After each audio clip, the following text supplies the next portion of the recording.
अस्सलाम वालेकुम दोस्तों, कैसे हो आप? आबाद और शाद रहो।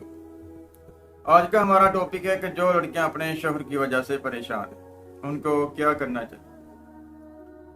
पहली बात यह है कि शोहर को अपनी बेगम की इज्जत करनी चाहिए, जो उसके घर का भी ख्याल रखती है और भी मुख्तलिफ जगह पर इसके काम आती है। लेकिन अगर शोहर आपके साथ बात सही तरीके से नहीं करता तो आपको भी उसी तरीकेकार से बात करनी चाहिए। अगर वो आपके साथ बदतमीजी से बात करता है तो आप भी थोड़ी सी बदतमीजी से बात करें, और अगर वो आपसे ज्यादा बातें नहीं करता तो आप भी फजूल बातों से परहेज करें। और अगर आपका शोहर आपके सामने किसी और औरत से बात करे या ना करे या वैसे ड्रामा करे तो आपने इस चीज की बिल्कुल टेंशन नहीं लेनी, आपने इसको इग्नोर कर देना है। अगर उसको भी किसी की कॉल आए तो इसकी भी बिल्कुल टेंशन आपने नहीं लेनी, परेशानी नहीं लेनी है।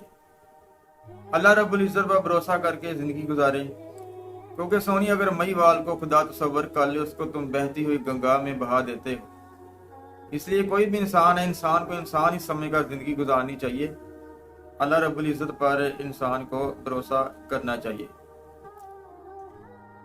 और आपको अपनी जिंदगी को बेहतर बनाने के लिए परेशानियों को कम करें। और दूसरी बात कि अपने हुकूकल बात का शोहर के सामने तज़किरा करें तो आपकी ज़रूरियात का ख्याल रखें, उसको भी ख्याल रखना चाहिए। और आप इससे डरे नहीं, उसका हक है कि आपकी ज़रूरत को पूरी करे, आपको हर किस्म का बेहतरीन कपड़ा, आपकी बेहतरीन ख्वाहिश को पूरा करने की कोशिश करे।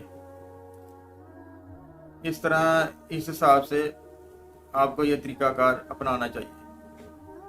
और इसके लिए बेहतरीन अमल ये है कि अगर आप अच्छी ज़िंदगी गुजारना चाहते हैं, अपने शोहर को भी राह रास्त पर लाना चाहते तो किसी भी नमाज के बाद आपने माशाअल्लाह ला हौला वला कुव्वता इल्ला बिल्लाह का विर्द करना है, पाक साफ होकर 21 मरतबा।